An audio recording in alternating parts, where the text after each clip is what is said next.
and I was drenched in blood. I had shards of glass all over my body, cuts and bruises, lacerations, lumps from what I could feel. But what felt really strange was my head.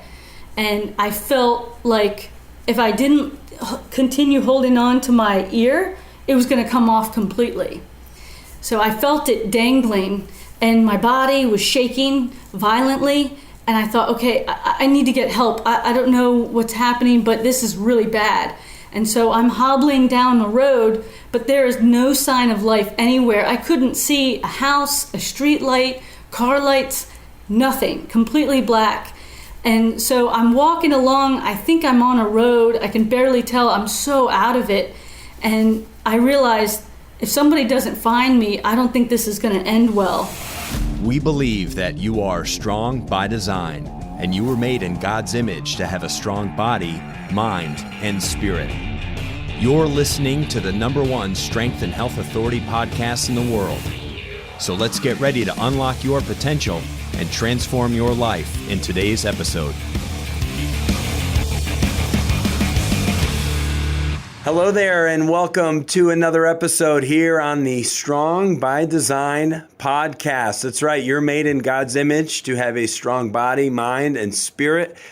And today's conversation will absolutely incorporate all three areas of our existence, our life here, body, mind, and spirit for sure, because of where we're going to be going in today's discussion with our very special guest and soon to be a co-host here on the Strong by Design podcast because of her brilliance, her ability to speak so very well, so clearly, and so powerfully. So excited to have our guest Jo Miller on the show a second time. But before we get to her amazing and traumatic experience some years ago and her fight to come back to, excellent health, I wanted to first, of course, take a quick minute and just say thank you to our listeners. If you're new to the Strong by Design podcast, I thank you so much for finding us. Our show has actually really taken off, especially well in the last, really since the start of the new year of 2022. We have been exceeding and getting brand new records like on a monthly basis with downloads and followership. So that's great. Maybe it's the new year, maybe it's the topics, maybe it's the guests, maybe, I don't know what it is, something in the atmosphere and the universe is bringing more listeners to our show. But we're so thankful for it because we just love it. It's our way to give back and to minister to all of the amazing people who maybe have been following Critical Bench for a long time, or just really need some powerful conversations, some inspirational voices, some comeback type stories, some health and fitness related tips and lifestyle enhancements, things that will improve people's lives. That's what we're here. That's what the show is all about, to help you live a life that is truly strong by design. And it's not just one-dimensional, right? So thank you so much for finding our show. And to our return listeners, you're amazing. Thank you so much. We appreciate every single one of you, and every download matters to us. So our special guest, return guest, Jo Miller, is back on Strong by Design. Jo, thank you for joining me today. Thanks for having me, and thanks for not banning me from the show. Oh, right. Because your first episode, you were so, you were awesome. Like your story, and, your relationship with your twin. If you haven't, listeners, go back just like a month and a half to episode, I think it was it 216 or 217? I'll look real quick while we're talking. It was episode 217, actually. So not that many episodes ago, Jo talked about her very special relationship with her identical twin sister. So please go back and listen to that heartfelt conversation with Jo. But today's conversation, very different, going in a different direction, talking about a terrible what could have been a tragic accident, obviously, that happened some years ago. And we really want to kind of dive in deep to everything she endured and how she fought back to where she is now. But before we get there, Joe, would you just give the listeners just a little taste of who Joe Miller is for just a minute or so, and just share with them, who you are, what you're doing in the world, and what you're doing as part of our team? Yes, definitely. My name is Joe Miller, or as some call me, Killer Miller, or Joe Animal, on Instagram. I've been working as a personal trainer, nutritionist, sports performance coach, softball coach, and advisor for Believe Big for many, many years. I've been in the health and fitness industry for over 15 years. And growing up, as I mentioned in the last episode, played a ton of sports with my twin sister, 3 sports in high school, softball in college, martial arts since the age of 8, many different styles. And I just eat, sleep, and breathe all things health and fitness. Yeah, that's a good way of putting it. That's exactly what drew us to you in terms of when you would first reach out to us towards the latter part of last year as an interested candidate to be a content person for us.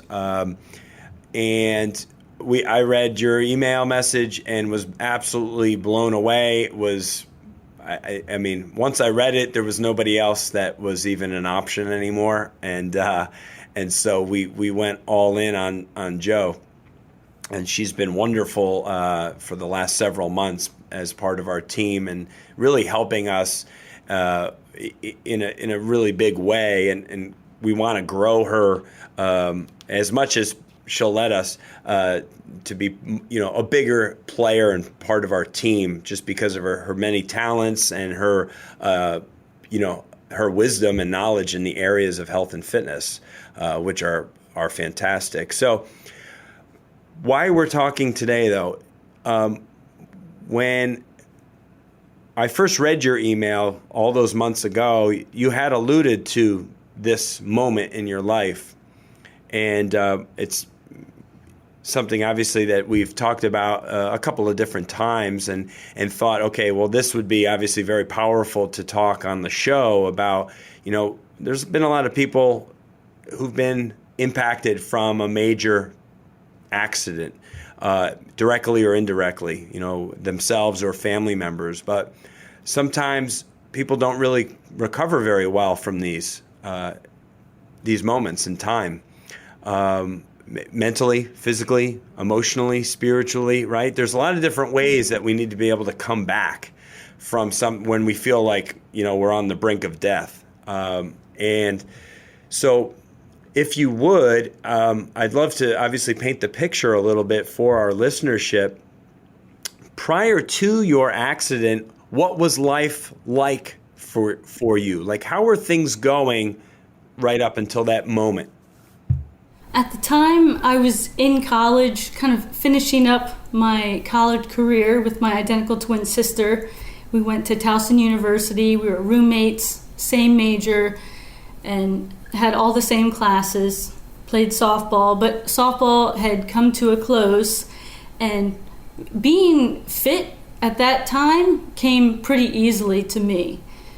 As a kid, I had to work pretty hard for it, and if you listen to that last episode, you'll hear more about that. But in college, at that point, it was more coasting.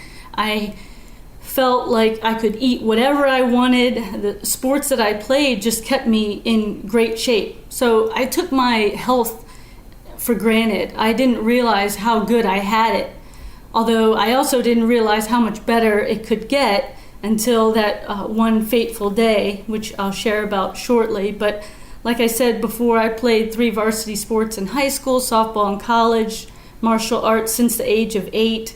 And my nutrition habits were really unhealthy because I never really thought I saw a side effect.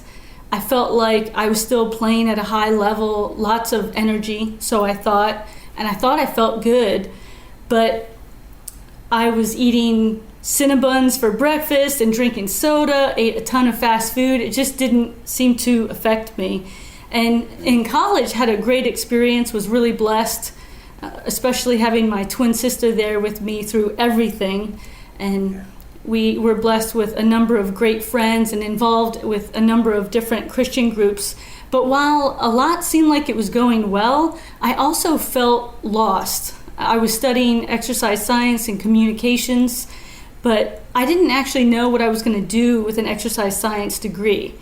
I kept going back and forth, and I remember even before starting college, my first day after graduating high school, having nightmares over what am I going to do with my life? How am I going to support myself? I have no idea. And I didn't want to do something where I was going to dread it every day. I had seen so many people just hate going to work and living for the weekend. So I didn't know what I was going to do with that. And I felt kind of lost, and I just felt like I was going through the motions. I was blessed with amazing teachers, and school was going generally well. But again, just that wandering feeling, having no idea about the future. So that's kind of the lead up to the day of the accident. Yeah, so obviously a pivotal moment. In many ways, you were kind of at a stage of life where many of us have been, when we kind of don't know where we're going, what the future looks like, what we really want to do, what we feel our purpose is, or where we're most passionate, right? It's like there's a lot of things happening in those early 20s, and I think there's only like a select group of young men and women in those late teen years that really attach themselves to something, maybe a trade of some kind. And so, or they're into ministry or into some mission in life. But that's a very small percentage. I think so many of us kind of flounder around in those early 20s, right? I know I did. I knew I loved health and fitness, but I was learning and I was pretty green, but I was around some really smart, people, which was very fortunate, who really kept me on track. I could have gone massively off the rails if it wasn't for the company that I kept for the most part. So that played a huge role. So, okay, so this is leading right up to this day. So we kind of have an idea of who Joe is at this stage. So bring us back to that moment, to that day, as descriptive and as honest and open as you can be about it. Well, the day of the accident, it ended up being Labor Day weekend, and it was on a Saturday, and the weather started off pretty nice, but later on it began raining. And that day, I actually was working at a gym near the school, and I didn't know I was going to ultimately work in a gym and work in the fitness industry, but I just knew that I had an interest there. And I was working the front desk, and I believe I worked an 8 or 12-hour shift that day. I think it was 12 hours. And then at the end of that day, I went over to the home of a family that went to the Taekwondo school that my husband and I went to at the time we were dating. And we went to the school, and these parents came up to me and asked if I would watch their 3 children, if I could babysit. And I love kids, so I was all over that. And they were so adorable. How could I say no? So after that 12-hour shift, I went to their house, and I saw those 3 little angels, and I was excited to spend the evening with them, and the parents left. And then it was like something out of a sitcom, because something changed in the kids, and they started running all kinds of crazy antics, going all over the house, out of the house, climbing on top of furniture that I thought was going to tip over and crush them or break stuff. They were climbing up on top of the countertops, and I had something cooking on the stove, and the 3-year-old ran across the countertops and almost onto the stovetop. And so I'm running, I pick up the kid, carefully put them down, and then when I look over my shoulder, the other kid standing on the dining room table, and I thought, am I being punked here? I don't know what's happening. Right. And there was a little one, a baby, and I'm drenched in sweat, and then I fed the kids, but then they started flinging food all over the house and at each other, and the house was immaculate. And I thought, these parents are going to think I'm the worst sitter ever. How Right. is this happening? I've never experienced this. And I had babysat kids for many years, usually with my twin sister, but this time I was flying solo for the evening. So after a 12-hour shift and then watching the kids for many hours, the parents get home and they walk in the door, and I was embarrassed because I was drenched in sweat. And I thought, you don't normally find a sitter like that. Right. And they looked at me and said, wow, you're the first sitter to not rush out of the house in tears. We've never had that before. And they said, we'll have to use you again. I just was stunned. I didn't know what to think. And I was hungry and super tired. I was frazzled. I don't like confrontation, so I didn't really say a whole lot. And I just carefully and quietly walked out and said goodbye. And I got in my car and I thought, I cannot wait to go home.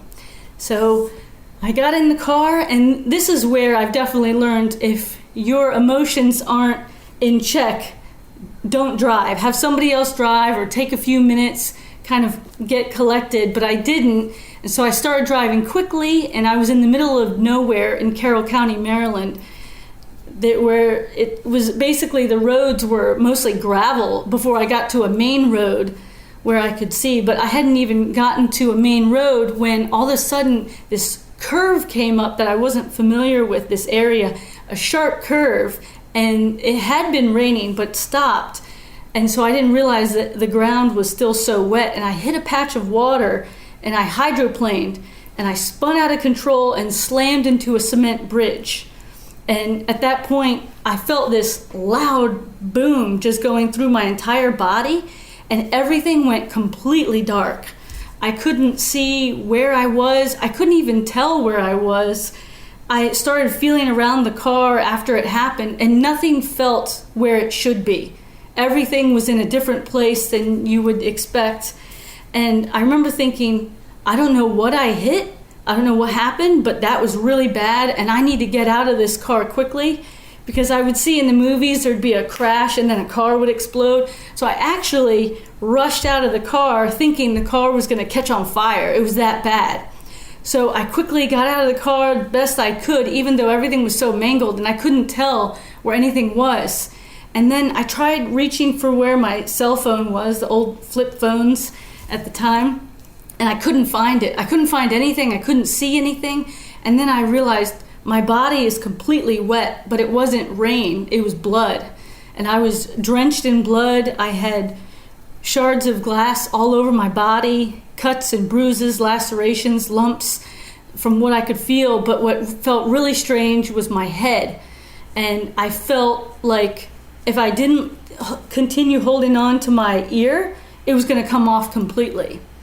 So I felt it dangling, and my body was shaking violently. And I thought, okay, I need to get help. I don't know what's happening, but this is really bad. And so I'm hobbling down the road, but there is no sign of life anywhere. I couldn't see a house, a street light, car lights, nothing, completely black. And so I'm walking along. I think I'm on a road. I can barely tell. I'm so out of it. And I realized if somebody doesn't find me, I don't think this is going to end well. So I started praying and asking God for a miracle.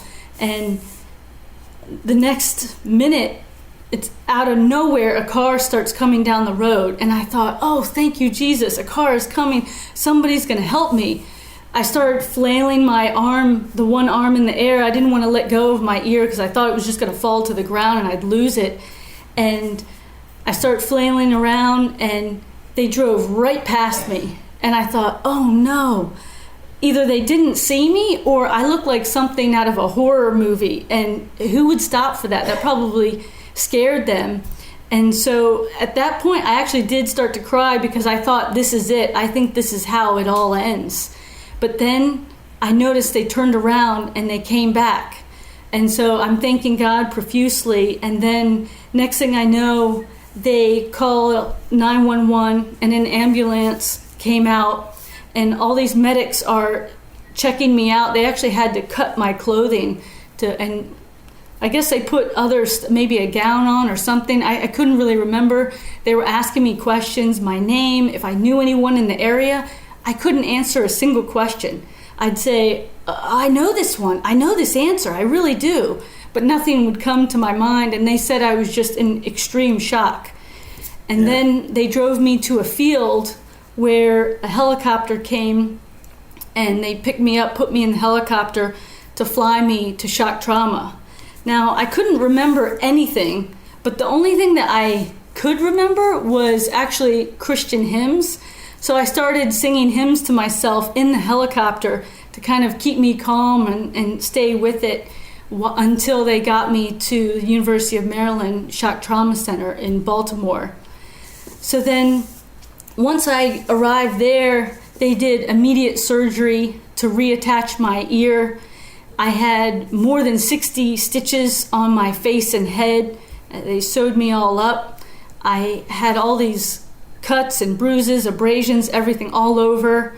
And when I woke up in the bed sometime later, I looked down at my leg and I asked them, "Why did you paint my leg?" And they said, "What are you talking about?"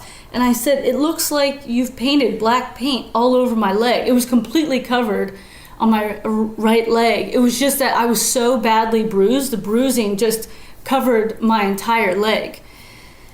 And I remember the nurses saying, "We should probably call somebody and let your family know what's happening." And at that point, I was starting to get a little more clear-headed, so I was able to have them call my twin sister.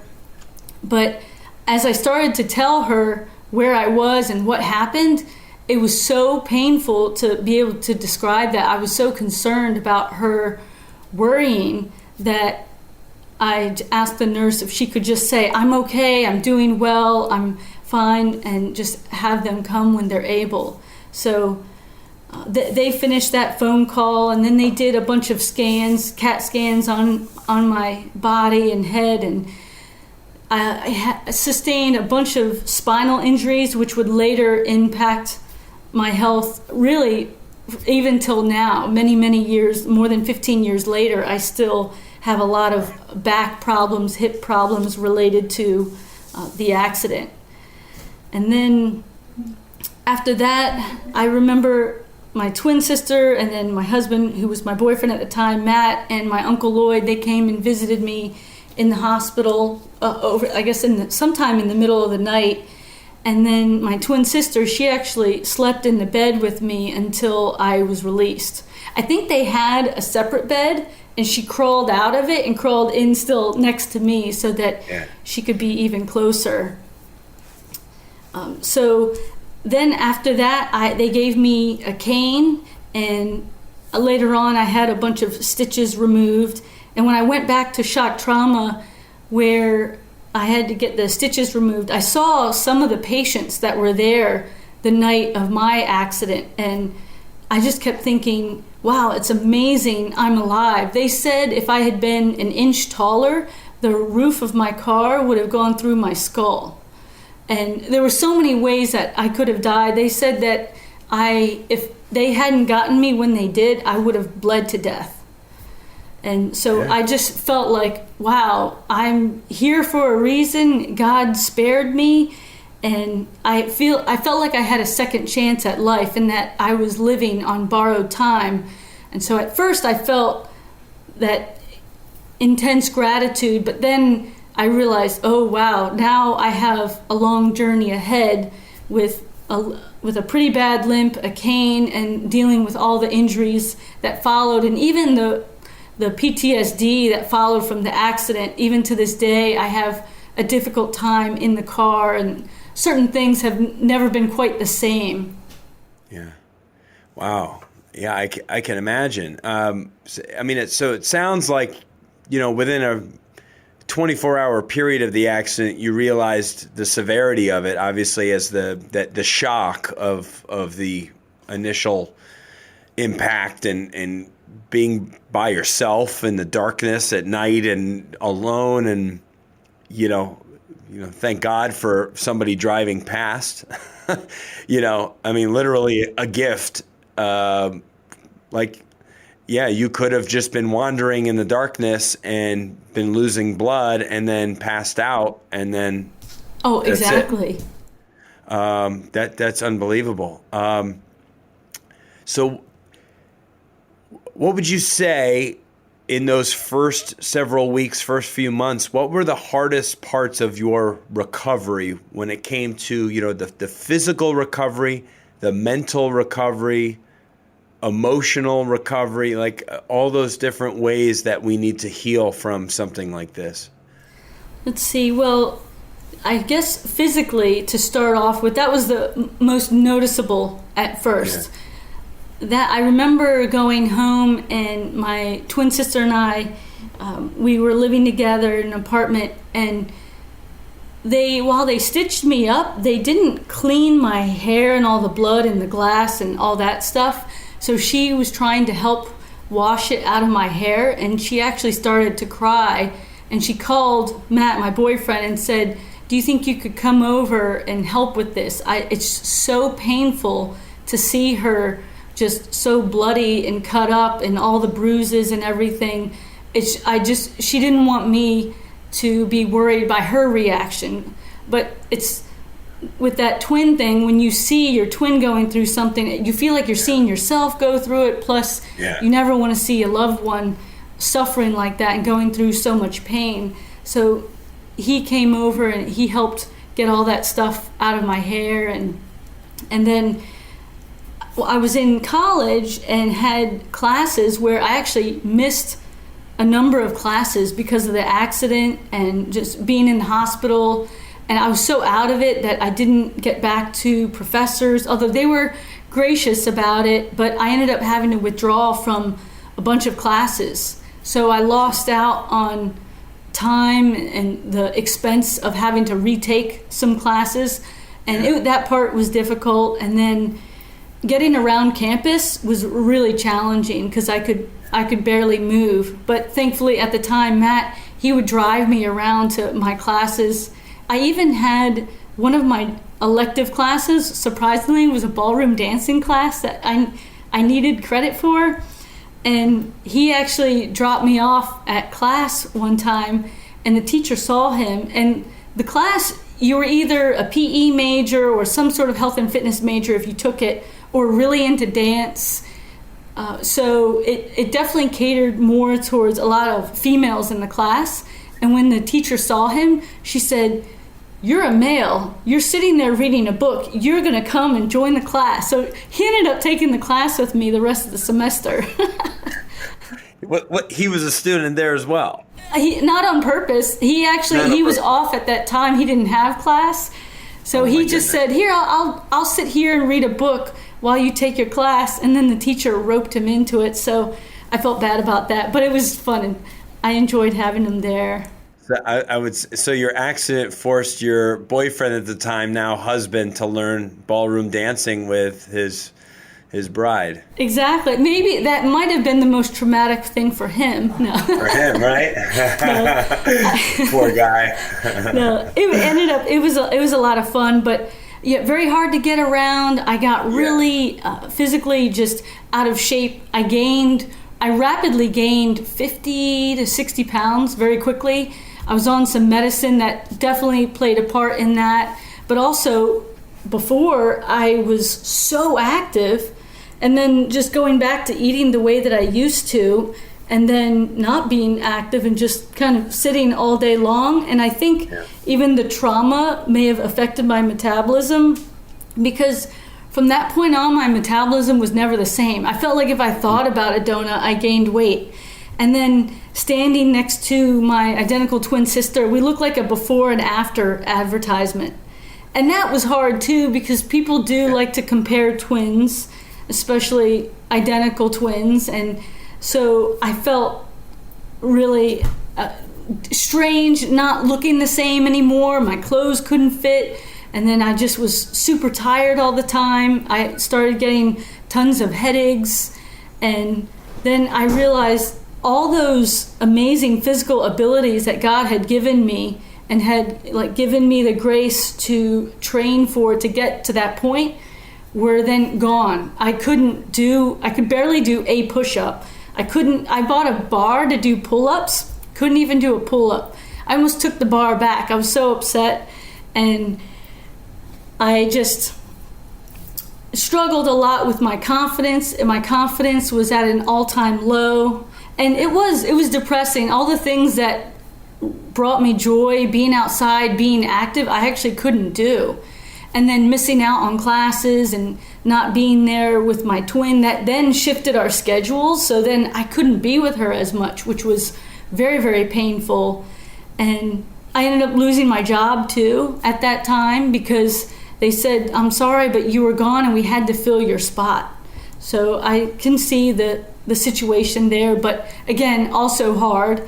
And my car was totaled, understandably. Actually, Matt took me to go see my car. There were a couple items that we were able to salvage from the accident, and we just wanted to see what did the car look like.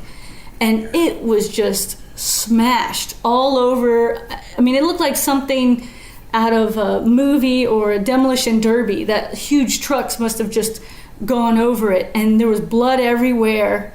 And I remember thinking that my airbag never went off, but it did. It was just, you could see that it had been punctured by the glass, and the glass everywhere. So much stuff was broken. And when I went there to pick up the items, the owner of the towing place, he started to say something like, I'm really sorry for your loss.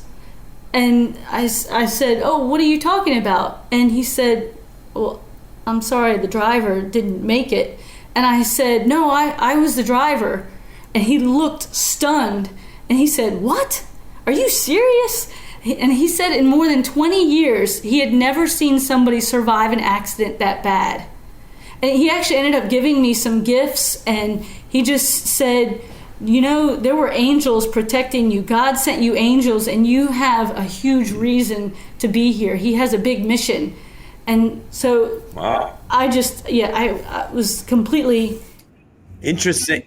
Yeah, interesting that he would say that to somebody that he didn't otherwise know. So that begs the question: at the time, prior to the accident, and then what was your faith like? Your relationship with God, where was it at, and what were your emotions? In that recovery, were you feeling more of a distant relationship, or were you angry? What were some of those emotions? See, well, I definitely felt like I was just heartbroken over all that loss. But thankfully, by God's grace, I didn't feel angry. I'm grateful for that. That can be a natural response. But I also felt like it had been my fault. That I was distracted while I was driving and upset, and I should have been more careful.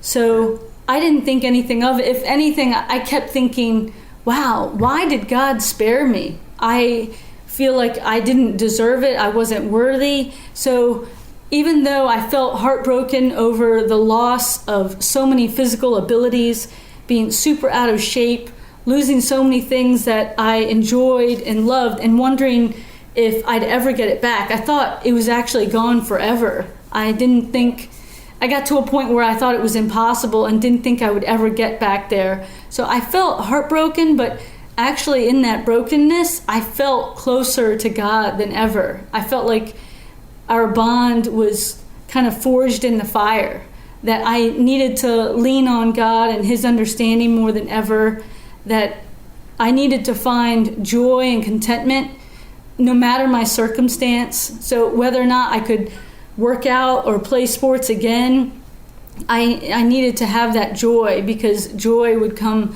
through knowing Jesus and having a relationship and nothing else, because all those other things are just fleeting. There's a song, the Lord gives and the Lord takes away, but blessed be the name. And so I just felt like it helped me cultivate a much better relationship. I started memorizing scripture a lot more, listening definitely to a lot more Christian music. I had been going to Christian clubs at school, but that also increased. I felt more isolated from, I guess, friends.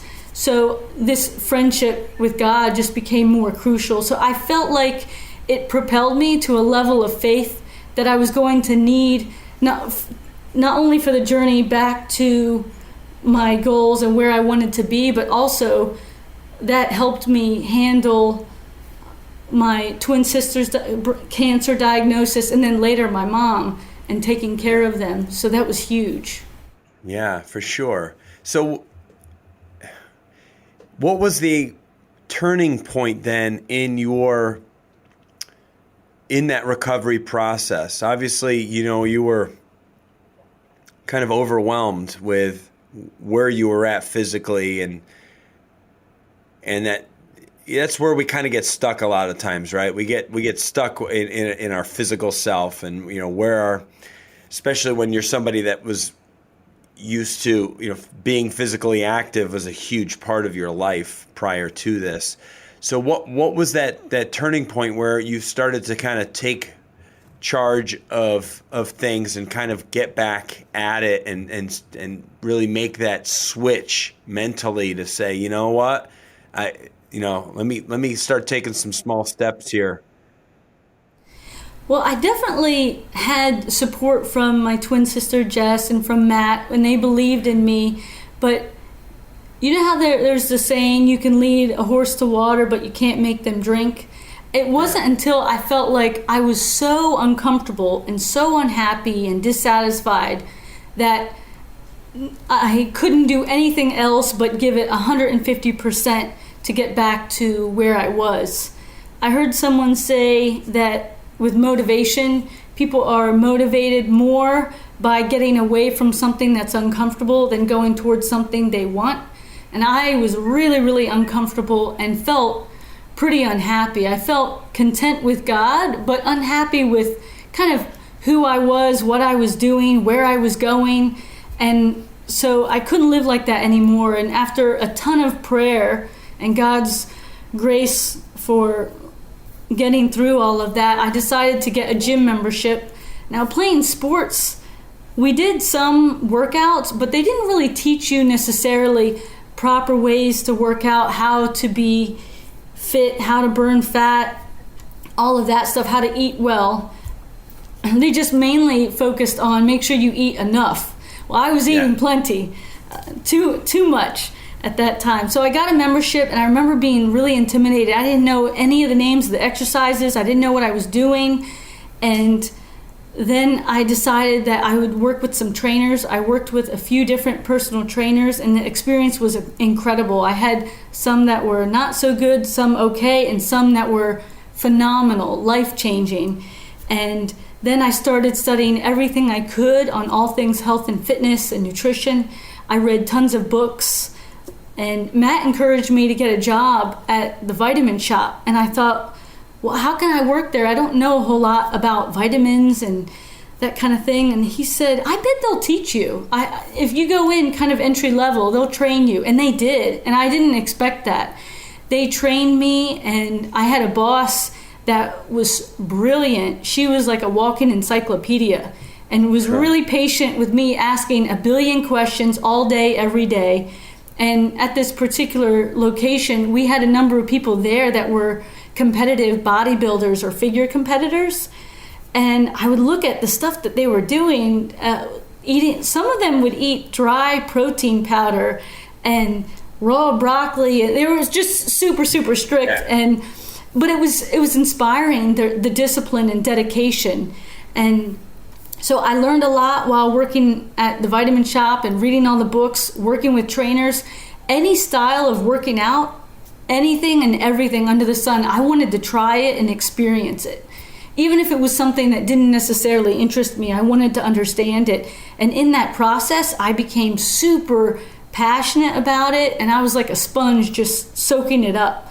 I made a ton of mistakes in the gym, but it was so good because I really learned what is a myth, what actually works, and I ended up learning the most efficient and best way to burn fat, get in the best shape ever, and eat clean. And through all of that, by God's grace, not only did I get to where I left off, but I actually smashed those goals. I could run circles around who I was before. And so I graduated and I thought, wow, I have more energy than ever. I changed my nutrition drastically. My friends were like, what happened to you? And it was a huge night and day change. But I stopped getting the headaches, the stomach aches, and I just felt like I had a new lease on life. And being able to overcome the impossible, again, by God's grace, couldn't do it otherwise, but being able to overcome that and get in shape, reach those goals, I thought, wow, that was such a beautiful journey. It was painful, but powerful. And if I could do it, anyone could do it. But I knew that there were a lot of people out there who feel like it's impossible for them. And I would never want anyone to feel the pain and heartache that I felt. So it was then that I realized, wow, this is my calling. I want to be a trainer and I want to help other people. And Matt actually bought me a ton of personal training textbooks, and I ended up studying, going through all the books and taking classes on that, and then got a job as a fitness specialist at the MAC downtown in Baltimore. And my boss there, the GM, was the former strength coach for the Baltimore Orioles, and he also had trained many Olympians. And I don't know what it was, but he was so nice to me and took me under his wing and mentored me and would constantly look for me on the fitness floor and then pull me aside. And he'd be working with Baltimore Orioles players and say, hey, I want you to watch this. Look what we're doing. And he'd explain what he was doing and why. And I would look around and think, there are other people way more knowledgeable, more experienced, who I feel like should be in this spot, but why are you showing me? I thought that. I never said anything. I was always so grateful, but he just kept telling me that I was meant for so much more. And he'd say, you're not just a personal trainer, you're meant for greatness and doing bigger and better things. And so his influence just changed me forever, and I'll never be able to thank him enough for believing so much in me. Yeah, that's important. When we have people like that in our circle, in our day-to-day lives, it really levels us up, doesn't it? To have those mentors, those coaches. And it doesn't matter where you are in life, what level of success you've achieved, you always have to have an accountability partner like that, someone that that you look to for advice and can set you straight and can build you up and and encourage you and stuff. And that's great that he just was drawn to you, and that created a very special bond. And obviously, when you mention him, I could see you getting a little emotional just thinking about it, which is fantastic for him. So what would you say is this window of time then when you did started to take control, and then you kind of got past where you had been prior and really leveled up and graduated? Like what length of time are we looking at here? Is this over like a 6 months to a year period, or even longer? It was 6 months to a year, somewhere in there. Definitely, I made a lot of improvements fast because I think I just went all in, giving it 1,000% effort. And that is more of my personality. I'm kind of an all or nothing person. So it can be a double-edged sword, but in that case, it was really good. But I think, again, having that catalyst of wanting to get away from that pain and just enough is enough and let's do this, no excuses. Right. And we're several years past this now. You said about 15 years or so since the accident? More than 15 years ago. More than 15. Wow. And you're still dealing with some emotional scars and some physical scars from it. Could you elaborate a little bit on that? Because I think it's important for people listening. When they've suffered through something like that, that's a very traumatic thing. And hopefully there's a lot of people out there who will never have to go through something like that. Where you're that close to losing your life. And it's very, very scary and very frightening. And the pictures that you sent me it doesn't look like a survivable accident. Talk about some of those things that you're still dealing with to this day, even though physically, look at you and see the things that you can do, you wouldn't even think it. Let's see. Well, I know one thing I wanted to say on that journey back was when I mentioned earlier that I couldn't do a push-up or could barely do a push-up, barely do a pull-up. I did want to say that I eventually went on to doing 106 strict push-ups straight, and I stopped because I got a leg cramp. My quads were cramping, and it was very, very hard, but I practiced every day. And then the pull-ups, I made it so that every time I went to the bathroom, I had to do as many pull-ups as I could. At first, I just hung from the bar, and then it was eventually 1 and then 2, and then I had to start doing them after I went to the bathroom. I learned that, don't do it before when you really have to go. But right. You're working so hard, you start peeing yourself on rep 7, yeah. So there was that. Now, I was super grateful for that, eventually working up to around 30 strict pull-ups, and the goal to keep doing more and more. And then with powerlifting and strongman, that also was an impossible dream, because after the accident, they told me, don't ever lift heavy weights. You're not allowed to deadlift, squat, overhead press. It won't work for your body. And it's funny because then I eventually went into doing that, but I was trained by some amazing people, like my powerlifting coach and dear friend, and she's in the Hall of Fame, and some other incredible lifters, and they taught me how to do it correctly where I wouldn't have pain. I still have to be careful, but I was grateful to be able to do that. But with that being said, it does take me a little bit longer to recover. I get more back pain than a lot of people, so I have to do a lot of extra prehab exercises to prevent anything, because I have had some setbacks, some injuries, not necessarily because of technique, but I've been told by physical therapists and orthopedists who would watch me do the lift, they said, wow, that technique was perfect. It's because of your body and the damage it's been through, it just couldn't tolerate it anymore, and so you just hit a breaking point. And so they helped me to do some therapy with that. But I'm also grateful because it made me a much better trainer. When I have somebody do something, I want to know, why are they doing what they're doing, and is it safe? And how do I make it work for their body? How do you work around injuries or health concerns? And learning how to adjust from person to person has been super valuable. Right. And then there's definitely been a lot of PTSD. I have a hard time in the car. If I'm in the passenger seat in the front, that's especially difficult. Matt is very patient with me, but I'll frequently squeeze my hand into a fist whenever I think it's time to hit the brakes, and he'll say, "Oh, I see you're squeezing the brakes over there, your imaginary brakes," or I have to cover my eyes. After the accident, I couldn't do cartwheels or somersaults or flips anymore, so I had to slowly learn how to get back to doing that. And so even now, I'll do handstand push-ups, but it makes me feel sick. But I have to kind of get my mind right to make it work, because I like challenging myself and doing all these different things.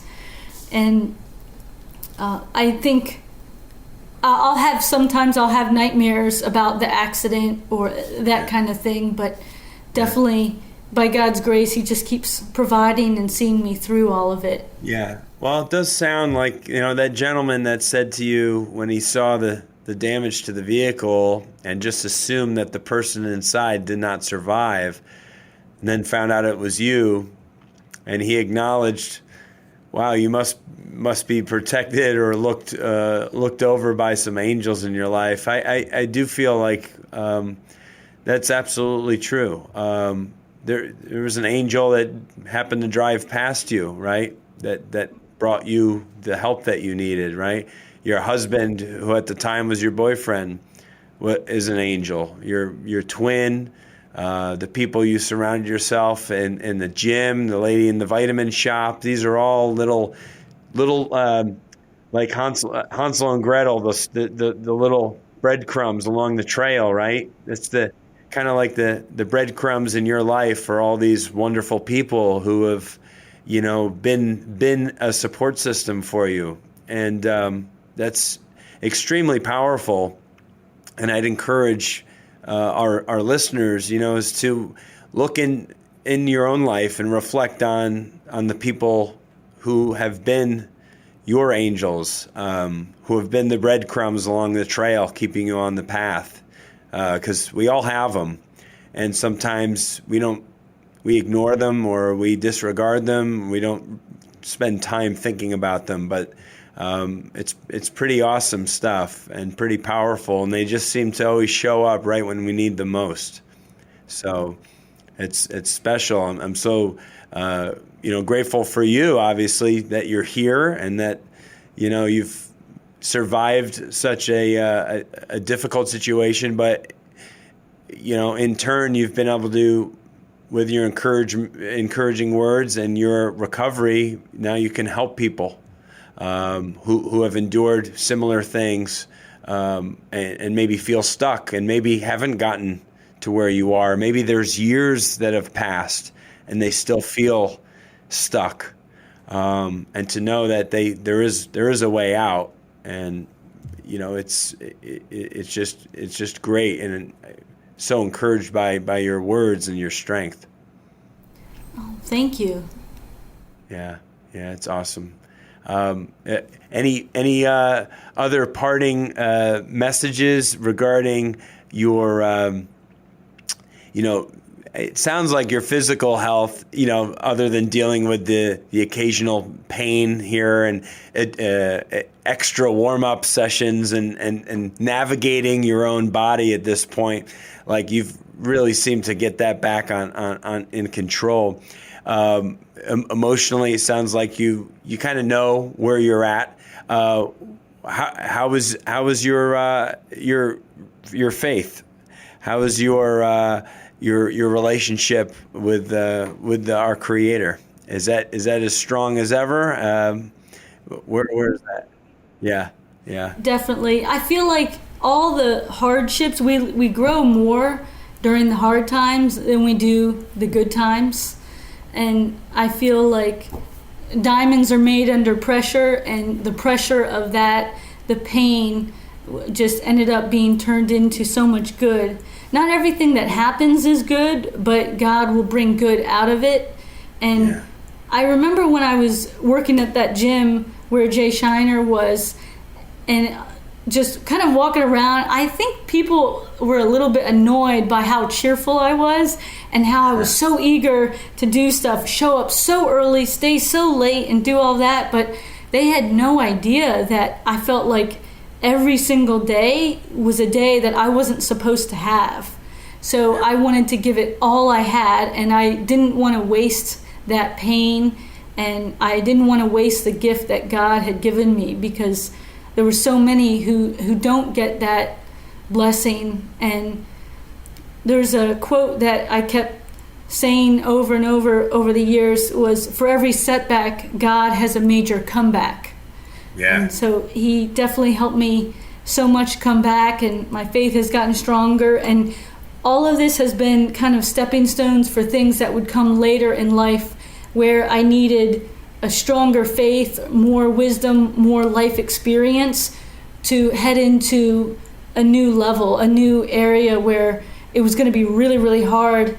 And one of the biggest things that I learned was every time I have had a setback, whether I've had with the car accident, having to start completely over. I mean, or it even felt more than starting over. I was at a deficit, but I've had some injuries and I've had surgeries. I had a preventative double mastectomy after my twin was diagnosed, and we found out it was due to a genetic mutation. Then I tested positive, and they said that I had nearly 100% chance of developing breast cancer in my lifetime. And I had some other family test positive as well, and They said I could wait and see, but they said don't wait and see. Not a good idea. And so I had the surgery, and at the time, that was back in 2012, and I had been competing in powerlifting. I had won the Maryland State Championships. But more than anything, I wanted to be healthy. But then after the surgery, I remember it was like going back to my days after the accident. I could barely move my arms, just the weight of my arms. They would shake and tremble. And I remember, what about doing I did 1,000 push-ups in a day before I had the double mastectomy. And then I couldn't even hold 5 pounds without shaking like I was being electrocuted. And the thing that helped me was knowing God's faithfulness before. So I thought, he got me through it before, and I'll get through it again. And less than a year later, I competed again in powerlifting. And my surgeon said, when you told me you wanted to be able to lift weights after a double mastectomy, I thought you meant like dumbbells that were 5 and 10 pounds. I didn't know you were going to be bench pressing nearly 200 pounds raw and at a body weight at the time of 112 pounds. And she said, I didn't even know it would hold up. And she took notes and said, we're going to put this on the record so that other women that have double mastectomies, if they want to lift weights, you're kind of the example that maybe they can do it. And then later on, I had some back injuries. Again, had to start back over, had a bunch of time off while my twin sister would go through different stages of being really sick, and we would travel the country to go to these special hospitals. And I didn't train for a long time because of being fully devoted to that. And then again, starting over. And I just learned over and over again that God would get me through. And then becoming pregnant, wonderful blessing, best ever. And then thinking, okay, all right, starting in the summer, it's back to the grind. I'm going to get back to where I was or wherever God wants to take me, but I'll just give my all. Yeah. It's so commendable, and I thank you for sharing that. Some of those things that I didn't know about you, wasn't aware of. You have the fighter's spirit, and how are we to know the good times if we don't have the bad times? How are we to appreciate them? And how are we to grow and to get stronger if we're not faced with challenges and obstacles in life? If everything was always a breeze and easy, how the heck would we find joy or appreciation in an accomplishment, if everything is just handed to us? So life is filled with a lot of these difficult times and struggles and challenges. But I think when your perspective shifts, like it has for you, and you realize, I've done it before, I can do it again, and I'm not by myself. I'm not doing it alone. I got God on my side, and I have all these amazing people in my life, and then that just propels you forward and through that very difficult moment. So what a blessing! Thank you for sharing all of that. Just like extra bonus, cool stuff at the end. And I think, just to be a little bit humorous, to end on a funny note, if you don't mind, I think the moral of the whole story is, don't babysit. Oh, that's hilarious. If you didn't have to babysit for those 3 scoundrels, like none of this happens. Unbelievable. True. But, although what seemed like the worst thing ended up being one of the best things of my life. Of course. Yeah. But that's hilarious. Yeah. Well, it like went into my head, and I said, no, there'll be a time and place for this, but it's not now. So I saved it to the end. So, Joe, thank you again. Absolutely a pleasure. I love getting to know you better every time we speak, and just so many gems and so many terrific messages in that conversation, for sure, for our listenership. So, listeners, another great episode here on Strong by Design. Joe will be hosting in the future. She'll continue to be a guest on certain topics that are in her wheelhouse, but As you can tell, she is a great speaker with such a strong and powerful voice. So we want to have her do some hosting of the show as well. So that'll be great since she's a member of our team here at Critical Bench. So we thank you so much again for listening. Please smash that 5 stars on whatever platform you're listening to this podcast. And we would love a review. Just a few simple words, a few moments of your time really go a long way to helping our show be more recognized and to be downloaded by other listeners. So thank you so much for that. And as always, another episode next Wednesday on the Strong by Design podcast. This has been Coach Chris with Joe Miller. We thank you. God bless you. See you next week. Thank you so much for listening to the Strong by Design podcast. If you found value in today's episode, please subscribe so that more people can find out about our show. Plus, you don't want to miss any future episodes with the amazing guests and topics we have lined up for you.